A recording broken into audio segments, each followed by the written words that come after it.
Bakit ipinahamak ni Judas si Jesus?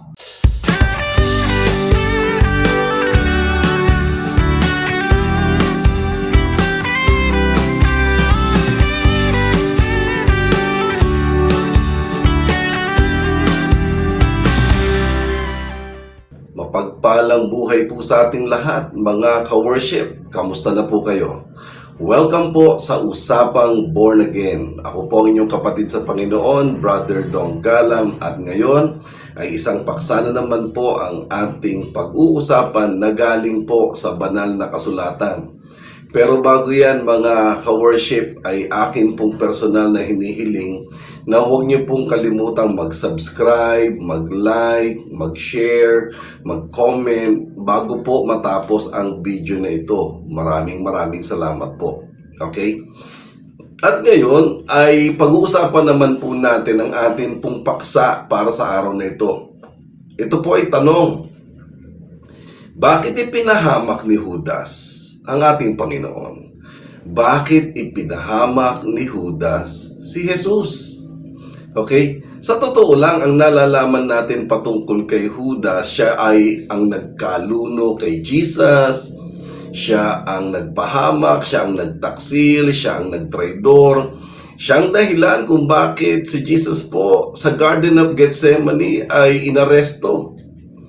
At pagkatapos po ay nung umaga'y binugbog, at pagkatapos pinagbuhat ng krus, at ipinako doon, at sa bandang huli, namatay ang Panginoon nung araw ding yun, doon sa krus na pagkakapako sa Kanya.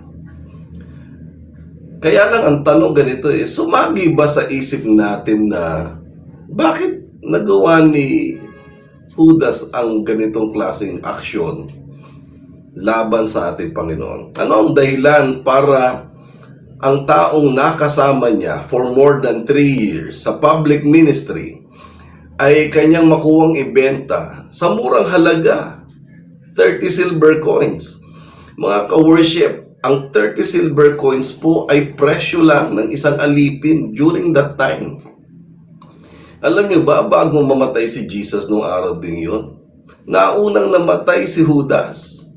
Sabihin po natin na si Jesus po ay namatay ng 3:00 ng hapon. Pero maga pa lang, patay na po si Judas bago mag-10:00. Bakit po? Sapagkat doon po sa pagkaka-aresto ng Panginoon sa Garden of Gethsemane, nasaksihan niya kaagad yung commotion na agad-agad ginulpi kaagad ang Panginoon. Nagulat siya doon. At ang pagtuloy-tuloy ng paggugulpi kay Jesus, nag-trigger ho ito ng isang bagay na ikinagalit po ng mga disciple Si Peter dito nag-flare up. Nakuha niya yung kanyang itak, tinagaan niya po yung isa doon, at pagkatapos po naputol ang tenga. Pero babalik tayo kay Judas. Si Judas po natulala natulala. At pagkatapos po, nung matulala siya, marahil nakita din siya nila Peter at sa kanila John, na siya ang dahilan kung bakit naaresto ang Panginoon. Pero iisa ang naging damdamin nila. Nagkagulatan bakit si Jesus ginugulpi. At severe ang gulpi doon pa lang sa Garden of Gethsemane. Kaya po ang nangyari, si Judas po dito nagpunta sa templo. At inireklamo niya ang klase ng pag-aresto sa Panginoon. Hindi naman kumikibo at hindi naman umiimik at sinasabi ng mga saserdote, pakialam namin kung gulpihin yan. Basta bayad ka. Kaya sabi niya, napakamali ng ginawa ko. Bahala ka doon.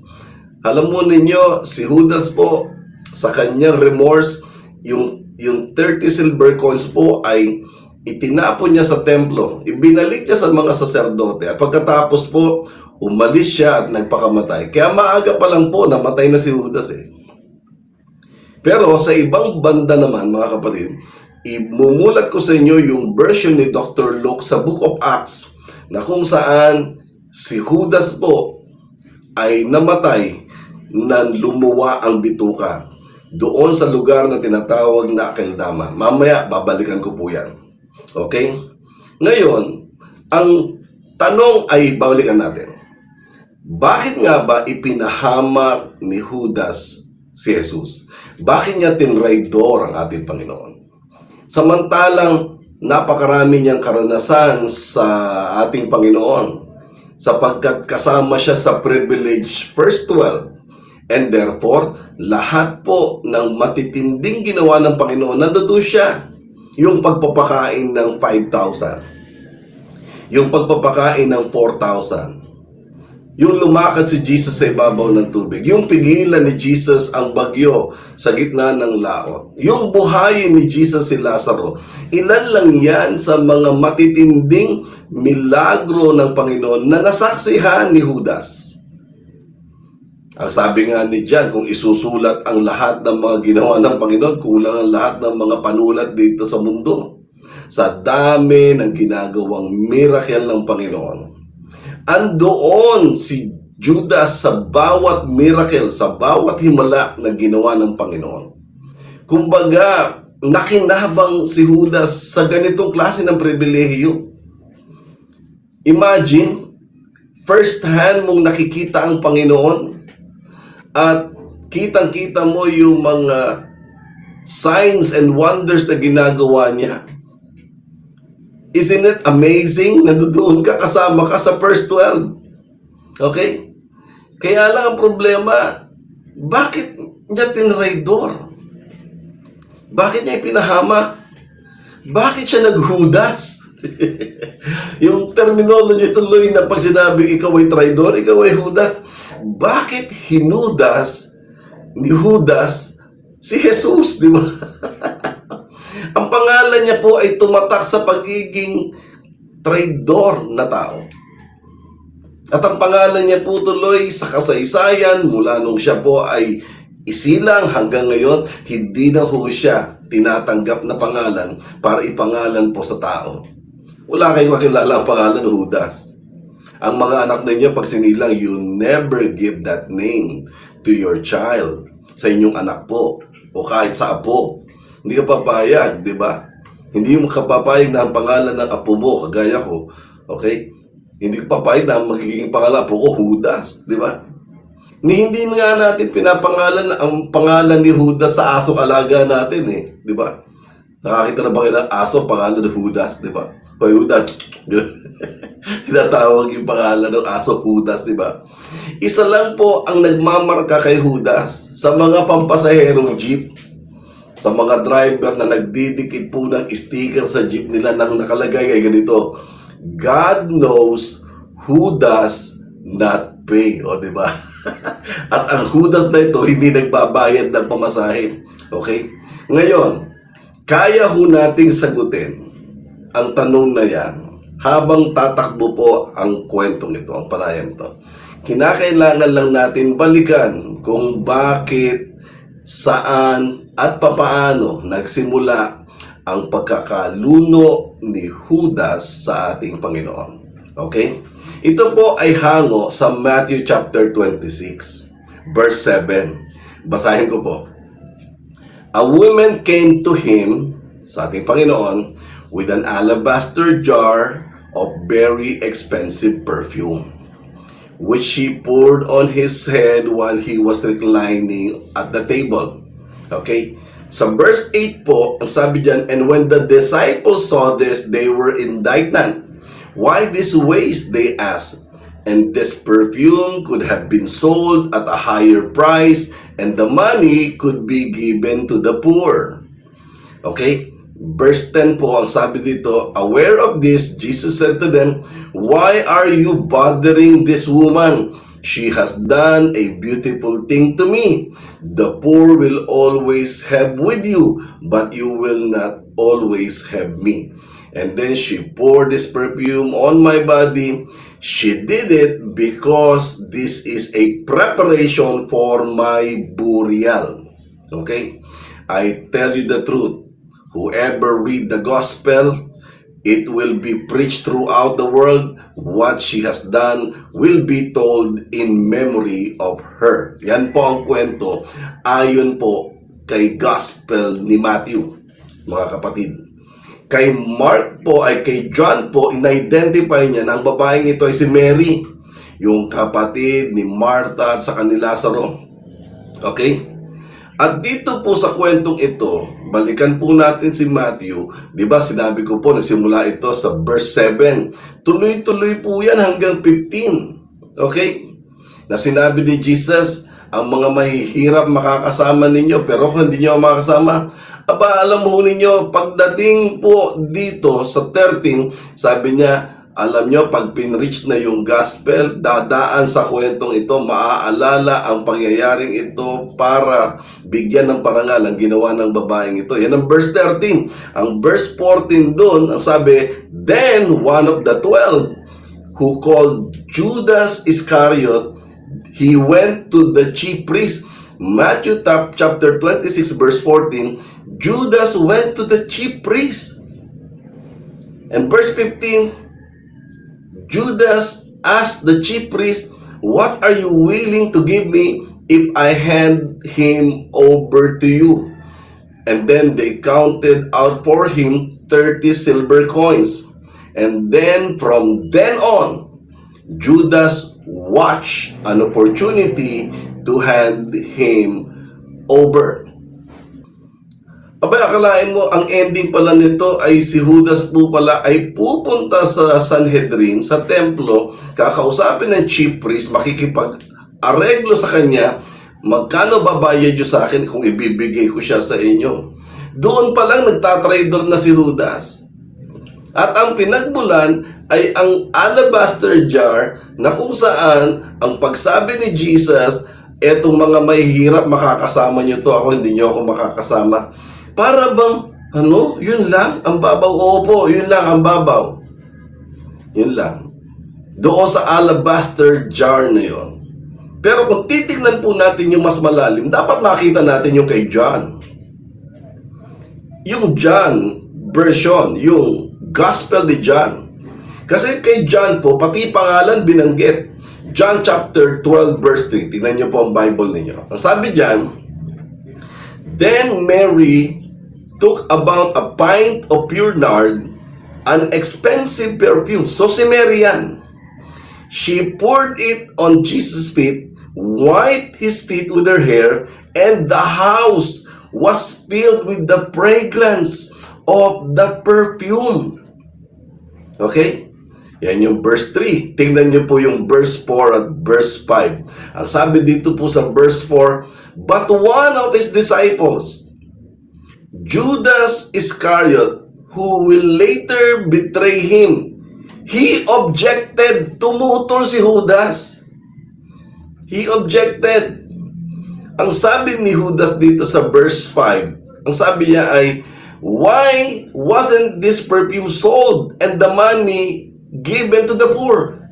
It was worth a year's wages. Mahal ang pabango ito. Katumbas nito ay sweldong 1 taon ng isang manggagawa.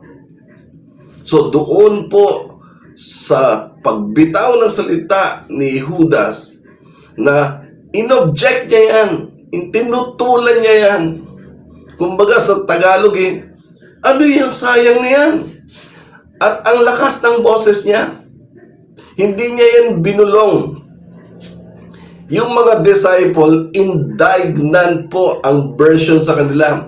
Yun bang, ang indignant po sa English translation, ay sa Tagalog translation, sila po ay nagsasabi, sayang naman. Pero ang kanilang pagsasalita ng sayang po ay palihim, pabulong, o kaya nasa isip lang ang kanilang pagtutol. Si Judas po hindi. Ang sabi sa John chapter 12 verse 4, he objected. Very vocal siya. Narinig ng lahat ng nandoon, including Mary, including Jesus. Ngayon, alam nyo na ang promotor ng pagtutol, dahil pinanghihinayangan ng pabango, ay walang iba kung hindi si Judas. Okay? Pero sa verse 6, nagbigay ng comment dito si John. Sabi niya, he did not say this because he cared about the poor, but because he was a thief.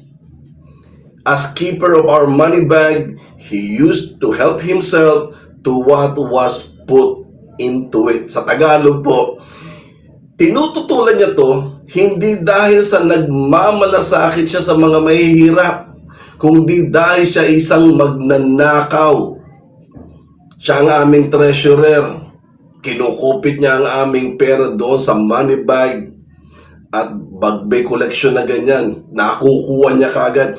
Lumalabas, merong nalalaman si John patungkol po kay Judas. Ano yun? Isa siyang magnanakaw. At dito po, sa verse 7 at saka verse 8, paglalagyan nyo ng damdamin ang mga salita at pangungusap na binitawan dito ng ating Panginoon, makikita po ninyo na si Jesus dito, pinagalitan sila. Leave her alone, Jesus replied. It was intended that she should save this perfume for the day of my burial. You will always have the poor among you, but you will not always have me. Dito nagsimula ang galit ni Judas. Bakit po? Dahil nung sinabi niyang sayang ang pabango, nung nagbigay siya ng mataas na boses dahil pinangihinayangan niya yung pabango, nagtaas din dito ang tinig ng Panginoon na naririnig din ng lahat ng tao. Pabayaan niyo siya. Gumano si Jesus dyan. Ang pangyayaring ito ay mangyayari, sinave niya ang pabango para sa pagbabasag nito, ito ay para sa akin paglilibing, sa akin burial. Yung mga mahihirap, lagi niyong kasama yan. Pero ako, hindi niyo ako laging kasama. May nabasa po akong isang commentary na ang dahilan talaga ni Judas dyan, yung flare up na galit ni Jesus ay nakatingin kay Judas. Kumbaga, kung marami man tao dito sa paligid, nung nagagalit si Jesus dahil ino-object yung nangyayaring pagbuhos ng pabango, nakatingin lang si Jesus kay Judas. Tumigil kayo! Kunyara din dito po si Judas. Ginawa niya to hindi para ako ay parangalan, kung hindi ito ay para sa paglilibing ko. Yung mga mahihirap, lagi mo yung makakasama. Pero hindi niyo ako lagi makakasama. Ginanon niya, naka-single out ang mata niya na parang nakalock na jet na may tatamaang missile. Naka-center, naka-focus lang kay Judas. Kaya kahit nagagalit si Jesus dito, kilalang-kilala kung sino pinagagalitan. At yan ay walang iba kung hindi si Judas. Kilala natin si Jesus. Diba? Si Jesus po, walang kagatul-gatol pag nagsalita. Kung kinakailangan tawagin kang lahi ka ng ulupong, gagawin ng Panginoon yan. Diba? Sinabihan niya ang mga Hudyo na si Satanas ang tatay niyo, John 8:44. Ang pinakamalupit dito, lumayo ka, Satanas. At ang pagsalitang yan, binitawan niya kay Peter. Etong ganitong pagsasalita ni Jesus, hindi mabigat yan. Dahil yan ay sermon lang na kung saan pinapatigil niya dahil nagkaroon po ng isang parang reaction ng mga tao. And even other disciples, they became indignant. Pumapabor sila sa sinasabi ni Judas na sayang nga naman yung pabango. Okay? Except kay John, di ba?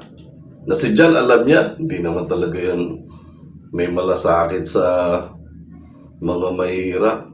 Kawatan yan eh. Kinukupit niya ang treasury namin. Okay? So lumalabas, pagtatabi-tabihin natin ang mga verses natin, yung panghihinayang ni Judas sa pabango, diyan nagkaroon ng reaction, diyan siya nag-object, diyan din siya pinagalitan. Yan ang pinagsimulan.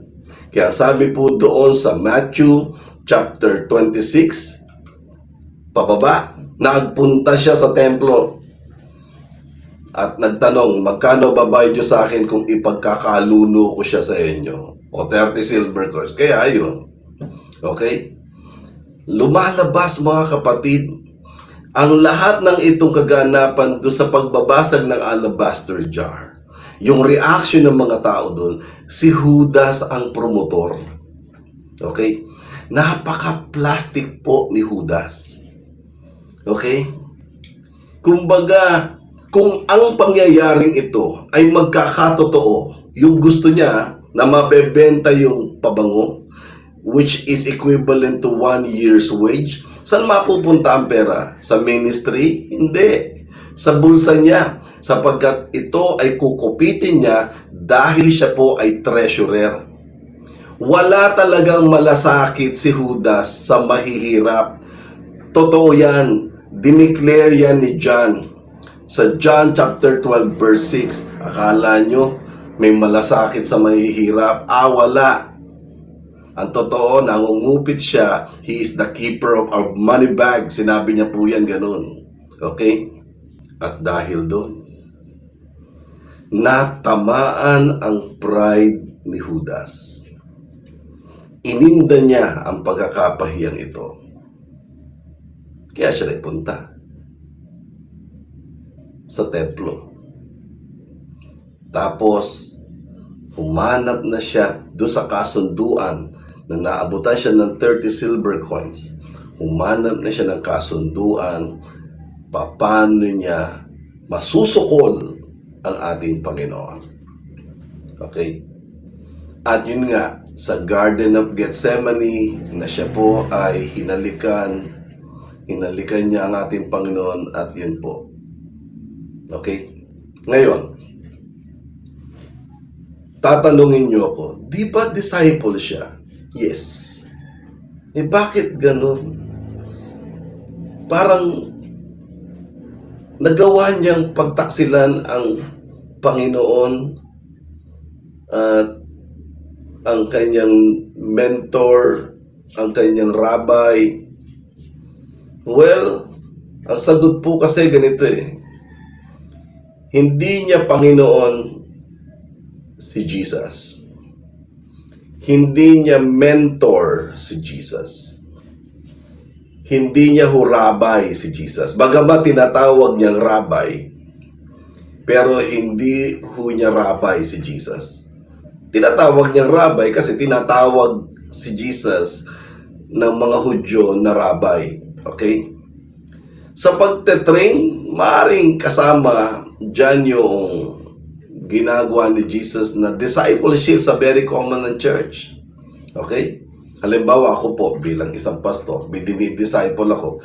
Pag sinabing dinidisciple, ito po ay sinasanay, hinuhubog, tinetrain. Dinidisciple mo Okay? Kasama dyan yung uutusan ka, may ipapagawa sa'yo, pahihirapan ka, papagurin ka, ipupush ka sa mga mabibigat na pagsasanay kasi nga disciple ka. Okay? Yan po ay point of view ng isang pastor na kagaya ko. Okay? Lalong-lalo na siguro sa ating Panginoon. Diba? Ite-train ka, isasama ka sa ministry na pag hindi kumakain si Jesus, hindi ka rin kakain. Walang matulugan si Jesus, wala ka rin matulugan. Okay? At si Jesus, hindi ka lang tuturuan, ipapagawa pa sa iyo ang tinuturo niya. Kasi nga, tinetrain ka, sinasanay ka, dinidisciple ka. Ang tanong, nagiging disciple ba talaga si Judas? No? Natuto ba siya? Yung totoo, hindi po. Hindi po natuto si Judas. Eto mga ka-worship, pakinggan niyo po ang aking sasabihin. Hindi ni minsan tinawag ni Judas si Jesus na Panginoon. He never called Jesus Christ as Lord. Hindi niya tinawag. Basahin niyo ang Bible. Ang tawag niya lagi ay Rabbi. At pangalawa, bagamat tinatawag niyang Rabbi, dahil si Jesus ay Rabbi sa pananaw ng mga Hudyo, pero hindi pa rin nangangahulugan na Rabbi si Jesus, estudyante si Judas. Okay? Ang sabi nga po Judas only wanted to be part of the Jesus movement, but he never made Jesus as Lord. Why? Because he only wanted to be part of the movement, but he never wanted Jesus to be his master, maging Panginoon. May sa demonyo talaga si Judas, sa totoo lang. Umpisa pa lang. Ang mga dahilan ng pagsama niya, magugulat kayo Isa dyan, sikat si Jesus Sasama ka, di ba? Gusto niyang mapabilang sa grupo na ito kahit papaano, dahil tanyag yung grupo, kasama siya doon, matatanyag din siya. And gawin natin personal, gawin natin ito sa konteksto ng isang pastor. Kung may pastor na nakikinig sa akin, pastor, may tanong ako sa iyo. Meron ka bang nakasama sa church? Okay? Na kaya dumadalo sa inyo, sa gawain nyo, iba ang pakay. Hindi para maging bahagi ng iglesia, hindi para maging disciple ng Panginoon. Pero umaten. Ako po, may kilala po ako gano'n. Okay? Dumadalo po siya dahil pagkatapos po noon, may pananghalian kami, kakain. Pero hindi mo talaga makikita sa kanya yung transformation na inaasahan mo dahil bumalik ka sa Panginoon, nakasama ka na sa movement ni Jesus. Ang ebidensya ng pagbabago, makikita sa'yo, hindi pa rin nagbabago. Okay? Para kay Judas, ganyan siya. Oo, guro niya si Jesus. Or guro si Jesus. Pero hindi niya guro. Hindi niya guro, tinatawag niyang guro. Lalo na yung Panginoon. Hindi niya to tinatawag ng Panginoon kasi hindi niya to Panginoon. Si Judas, ang tingin niya kay Jesus hanggang teacher lang ng ibang tao. Pero hindi ito umabot sa pagiging teacher niya. Okay? Si Judas, he was not born again. He is not born again, and he will never be born again. Hindi siya ipinanganak muli. Okay? Talaga? Paano siya nakasali? Nakasali siya dahil mula sa Judea, nagpunta siya ng Galilee. At may nakilala siya, si Nathaniel. Si Nathaniel ang nagyaya sa kanya. Kumbaga, siya po ay isang Judean, galing siya sa isang mayamang pamilya na Hudyo na ang paniniwalay sa Saduceo.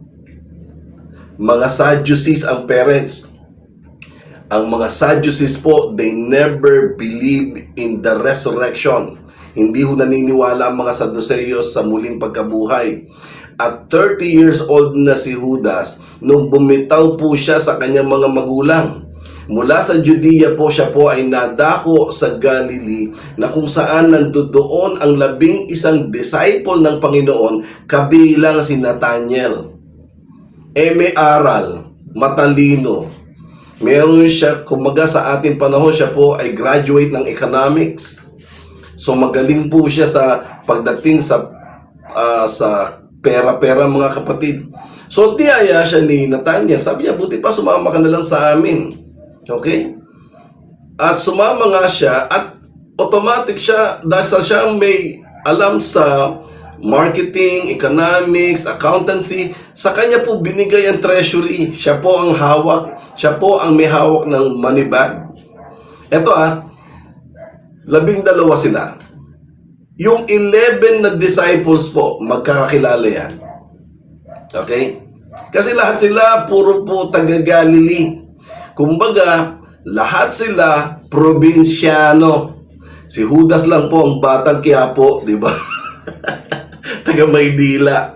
Teka, probinsyano si Coco Martin yun ah. Ang batang Quiapo si Coco Martin din. Si Judas lang po ang taga Maynila. Tapos po, ang ibang 11 po ay mga mangingisda, taga Pangasinan. Parang ganyan po mga kapatid. Okay? Alam ho ninyo yung, basahin ko lang po yung truthbook.com, yung binabasa ko about Judas. Ang sabi po dito, sa truthbook.com, Judas Iscariot was an only son of a wealthy Jewish parents living in Jericho. He had become attached to John the Baptist, and his Sadducee parents had disowned him. So siya po ay na-connect kay John the Baptist. So ang kanyang mga Sadducee, yung mga magulang, ay tinakol siya. Now, sabi dito, he was looking for employment in these regions when Jesus' apostles found him, and chiefly because his experience with finances. Now, Nathanael invited him to join. Judas Iscariot was the only Judean among the 12 disciples or the 12 apostles po. Okay? Ang sabi dito po mga kapatid, became interested in the preaching and work of John the Baptist. Ang talagang pumukaw sa kanyang interes ay gayahin si John the Baptist kung paano to mag-preach. So kung meron man pong iniidolo pala si Judas, hindi si Jesus, si John the Baptist. Ang masakit, si John the Baptist po patay na. Okay? Ang sabi po dito sa truthbook.com, he was probably the best educated man among the 12 and the only Judean in the Master's apostolic family. Yan si Judas. So, ano ang conclusion natin? Si Judas po nakikisama lang, pero hindi talaga kasama. Yung bang kung ikaw ay pastor na sa panahon natin magkukrusada ka, may kasama kang 10 magseset ng microphone, sound system, electric guitar, tulong-tulong kayo. Alam nyo, yung isang kasama nyo nandoon sa dulo, nakaupo lang sa tricycle, hindi kayo tinutulungan, pero sumama. Okay? Naranasan nyo na ba yan? Na nagkrusada kayo o nag-outreach kayo, at nung dumating kayo, aligaga kayong lahat, pero meron kayong kasamang patay trangko, hindi tumutulong. At nung matapos na ang programa, yung merong imbitasyon sa inyo na mayaman, ay pinapasok na kayo sa bahay at nagpakain na ng spaghetti at saka kung ano-ano, may fried chicken pa, may pansit pa, may Shanghai pa. Ayun, dumating at nakikain din. Ganyan si Judas, mga kapatid. Lumalabas, mga kapatid, siya po ay hindi maaasahan sa hanay po ng 12 disciple. Alam natin yung mga taong active, participative, responsible, willing to listen, understanding, and obedient. Kay Jesus, meron yung 11. At sa 11 po, meron po ako makikitang 1, 2, 3, 4, 5, 6, 7, 8. May 8. Sa 11 na disciple ni Jesus, may 8 dyan. They are active, participative, responsible, they are willing to listen, they are understanding, and they are obedient. Uunahin natin si Peter, si John, si James, si Andrew, si Nathanael, si Thomas, si Matthew, at saka si Philip. Okay? Ngayon, yung iba naman, okay, ay tahimik lang pero obedient pa rin. Hindi sila vocal. Wala sa karakter nila nag-e-express. Ito po si Simon na son ni Alphaeus, si Judas Thaddeus, at saka si Simon the Zealot. Yan po. Pero overall, ang 11 ito po ay reliable, naaasahan ng Panginoon, pero merong tahimik dyan na hindi nakikinig. hindi nagpa-participate, hindi siya sumusunod. At yan ay walang iba kung hindi si Judas Iscariot. Dito po sa nabasa kong truthbook.com, lumilipad ang utak niyan kung paano kumita ng pera. Habang si Jesus po ay nasa gitna ng ministry, ganyan po yan. Kikita kaya ako doon? Kung doon ko kaya ilagay yung pera? Invest ko kaya? Nag-i-invest siya pero ang pera ng church. Ganyan po. Kaya nga sinasabi ko sa inyo, mga pastor, meron ba kayong nakakasama? May kasama ba kayo sa church na pag ganyang may outreach kayo, may krusada kayo, na nagse-set up kayo ng sound system, naglalatag kayo ng mga wire, at pagkatapos naglalagay pa kayo ng pailaw, nandun siya, pero hindi siya tumutulong. Medyo may konting, yung mga silya, ginaganyan-ganyan niya lang. Pero yan ang mga pinakamagaan para lang masabing siya ay kasama. Pero totoo, hindi siya kasama. Tapos pag nagsimula ng krusada, may magpapatotoo sa kabutihan ng Panginoon, may kakanta, may mag-share, may tutugtog, may magpipreach. Si pastor magpipreach. Nasaan siya? Nandoon sa dulo. Sa may tindahan, bumibili ng RC at saka Spanish bread. Ganyan si Judas. At ang pinambili pa ng Spanish bread at RC galing sa treasury. Kasi nga, he is the keeper of the money bag. Walang na-establish na connection between Jesus and Judas po. Wala. Hindi siya nakikinig. Tandaan nyo, isa siyang Hudyo.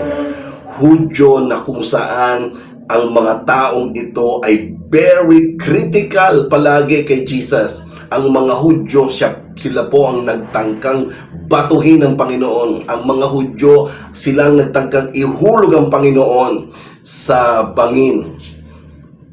Ang mga Hudyong ito, pinagtatangkaan nila palagi ang buhay ng Panginoon. Ang mga Hudyong ito, ang nagsabing ipako siya sa krus. Tapos si Judas, Hudyo na sa Saduceo pa, na hindi naniniwala sa resurrection na teaching ni Jesus. Hindi siya naniniwala sa resurrection teaching ni Jesus, at hindi na rin siya talaga naniniwala sa anumang teaching ni Jesus. Napapakinggan, pero hindi ito nilalaman ng kanyang puso at isipan. Magturo man ng magturo si Jesus dito, hindi siya nakakinig. Kaya ano matututunan niya? Di wala. Ito tandaan nyo mga ka-worship. Faith comes from hearing, and hearing the Word of God. If you don't hear the Word, if you don't listen to the Word, if you do not understand the Word, there's no way for you to have faith. Ganyan si Judas. Bakit niya pinagkaluno ang ating Panginoon? Alam nyo? Kasi wala siyang pananampalataya. Sayang yung 3 taon na kung saan ay magkasama sila ng Panginoon. Pero wala siyang pananampalataya. Kaya siya nagpakamatay. Balikan natin yung pinapangako ko na babalikan natin kung paano siya namatay. Yung kamatayan ni Judas. Siya ba ay namatay bunga ng kanyang pagpapakamatay? O siya po ay namatay bunga po ng siya ay pinatay? Gusto ko pong i-reveal ito sa inyo. Pwede nyo akong i-bash dito. Pero ito po ang revelation na natanggap ko. Balikan natin yung Matthew chapter 27 verse 5. Ang sabi dyan, so Judas threw away the money into the temple and then he left. He went away and then hanged himself. So, sa Matthew chapter 27 verse 5, siya po ay nagbigti at nagpakamatay. Ang pagbigti, kung tutungtong ka sa isang silya, itatali mo sa puno yung lubid, ilalagay mo sa leeg mo, tapos tatadyakan mo yung silya, bigla kang mahuhulog, ganon. Alam mo ninyo, medically speaking, maghihintay ka pa ng mga 3 hanggang 5 minuto bago ka malagutan ng hininga. Meron nga, kaya nilang isurvive ng 10 minutes na nakabitin sila, nabuhay pa rin sila. At mamamatay na lang sila sa ika-11, 12, 13 minutes. In other words, hindi porkit kapag ikaw ay nagpakabigting ganyan, ikaw ay antimano, mamamatay ka agad. Pero namatay po si Judas. Bakit po? Ang sabi po ni Dr. Luke sa Book of Acts, kasi sa Book of Acts po, siya po ang may author, si Dr. Luke. Acts 1:17. He was one of our number and shared in this ministry with the reward he got of his wickedness. So wicked si Judas. Judas bought a field. There he fell headlong, burst his body open, and all of his intestines spilled out. Everyone in Jerusalem heard about this, so they called that field in their language Akeldama, that is field of blood. Nung kasama siya sa ministry, ang kanyang wickedness ay nagbunga ng isang bagay na nagpo-profit favorable sa kanya. Ano yun? Nakabili ho siya ng property. Okay? Nakabili siya ng property. Saan galing yung pera? Sa ministry. Sa ministry. Wala naman trabaho si Judas eh. Siya nga ang keeper of the money bag. So nakabili siya ng parcel of land. Farmland, beachfront, di natin alam. Basta nakabili siya ng lupa doon.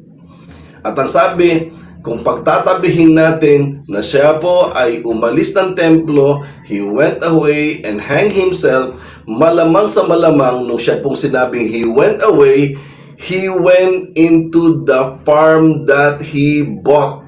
Pumunta siya doon sa lupa na kanyang pinagbilhan. Okay? At pagkatapos, dyan po siya nagbigti. Okay?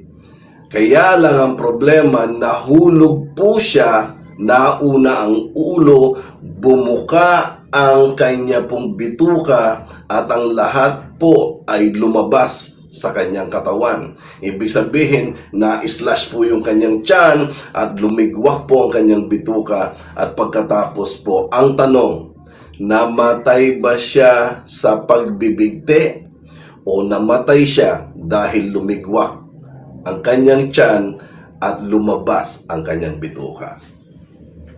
Okay? Ano to, Brother Dong? Nung maglagay sabit siya, mayroong parang hindi siya napansin na doon sa puno ay may sanga na matulis at doon sumabit yung tiyan niya. Kaya pag lumdag niya, sumabit at napunit ang kanyang tiyan, tumapon ang kanyang bituka. Walang sinabi ang Bible. O siya ba ay patapos magbigti ay nagsaksak at pagsaksak niya, double dead siya dahil magbibigti siya tapos nagsaksak siya, ang tiyan niya kanyang sinaksak at sa sobrang talim ng kutsilyo ay napunit ang tiyan niya at lumabas ang bituka niya. Wala rin akong sinabi gano'n. Okay? Ang sinabi dito, siya ay nahulog, nauna ang ulo, tapos bumuka ang kanyang tiyan, lumabas ang kanyang intestine. Okay? So, kung ganito po ang totoong pangyayari, na kung saan ang lupa na binili niya, tinawag na Akeldama, the field of blood. Si Judas po, bagamat nagpakamatay, ay hindi namatay sa pagpapakamatay. Kung hindi namatay po siya, dahil siya po'y nahulog, napunit ang kanyang tiyan, at lumigwak ang kanyang bituka. Na hindi tatagal ng 2 minuto, aagas ang kanyang dugo sa tiyan at sandaling-sandali lang mamamatay kaagad siya. Taliwas sa pagbibitay niya sa kanyang sarili na pwedeng tumagal ng 3 hanggang 5 minuto o kaya aabot pa ng 10 minuto. Ano po ang nakikita kong revelation dito? Hindi hinayaan ng pagkakataon na si Judas po mamatay sa sarili niyang kagustuhan. Si Judas po, malamang, ay merong isang puwersang malakas na kung saan inunahan siya.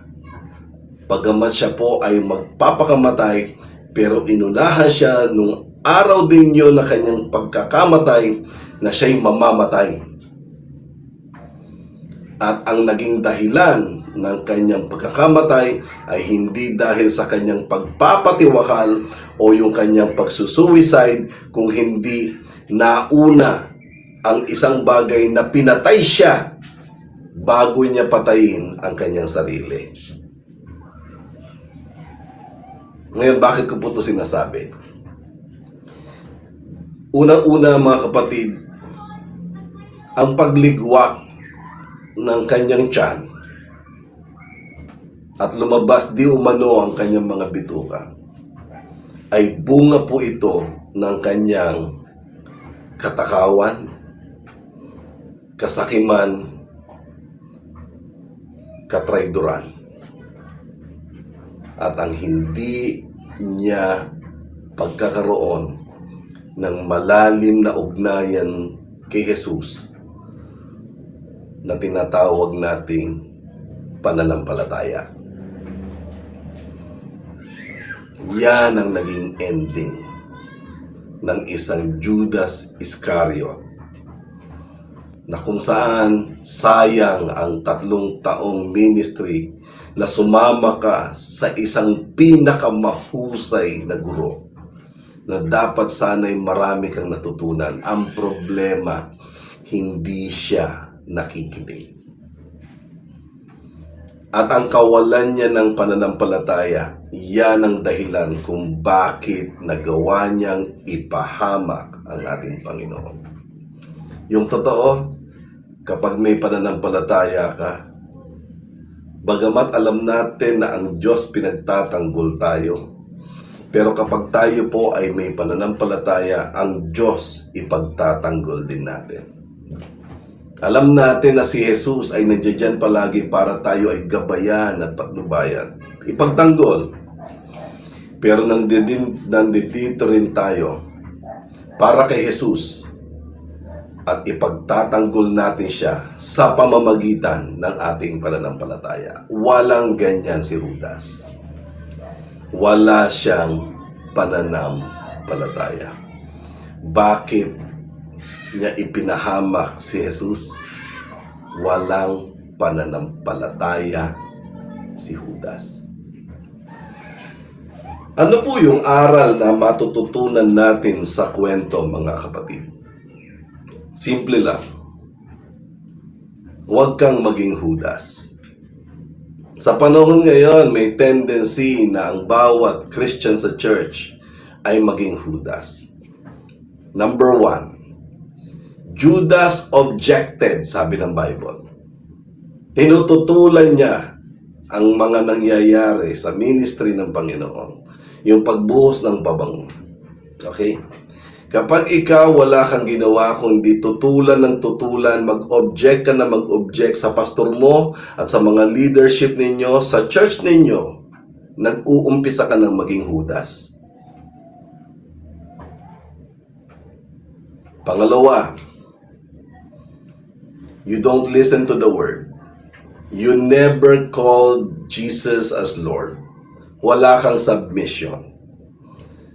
Kapag ikaw, kahit regular kang dumadalo sa gawain, pero wala kang submission, wala kang pagsunod, nag-uumpisa ka ng maging Judas sa church.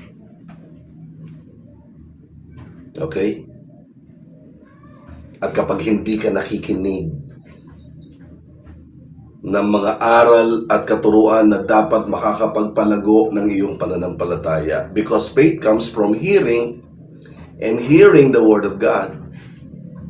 But you don't listen, you don't hear, you don't learn. Nag-uumpisa ka na maging Judas. Ang masakit kasi nito, ang Judas nasa loob ng ministry.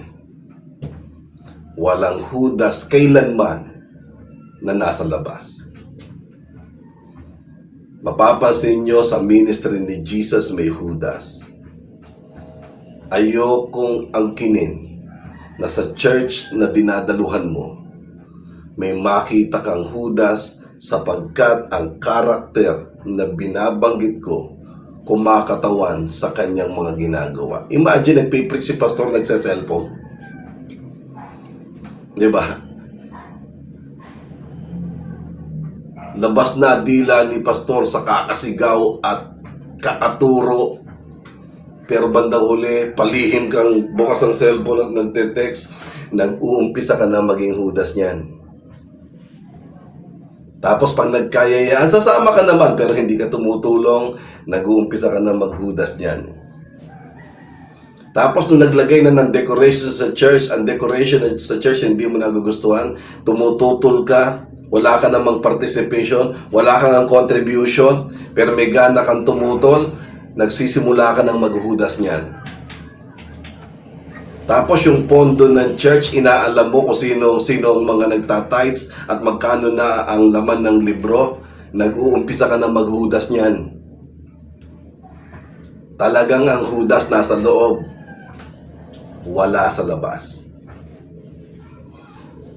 I hope na sa message na ito, matauhan ka bago mag-rapture. Dahil pag hindi, tagilid ang kaluluwa mo. Dito si Judas, ang ganda sana ng umpisa, ang sama ng kanyang ending. Kaya mga kapatid, ang sa akin po sa mensaheng ito ay isang babala. Huwag nating gayahin si Judas.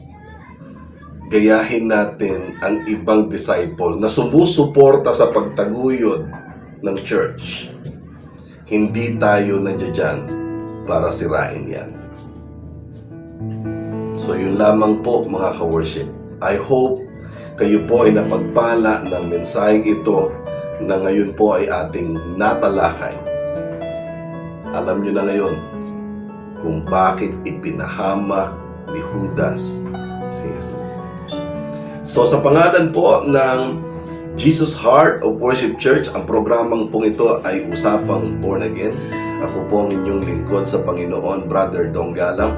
At subaybayan niyo po yung iba pang tatalakayin natin na may kinalaman naman po doon sa Revelation. Babalikan ko po yung Revelation na teaching at parang nakikilala ko na yung pangalawang beast na nanggaling po sa lupa, mga kapatid. Meron kasing beast na nanggaling sa dagat at merong beast na nanggaling sa lupa. Aalamin po natin yan at ibabahagi ko po yan sa inyo. Okay? At kayo po ay aking pasamantalang iiwan. Maraming salamat. Pagpalain po tayo ng ating Panginoon. God bless po. Bye-bye. Please like, subscribe, and hit the notification bell para updated po kayo sa mga latest videos na ilalabas ko linggo-linggo. Maraming salamat po.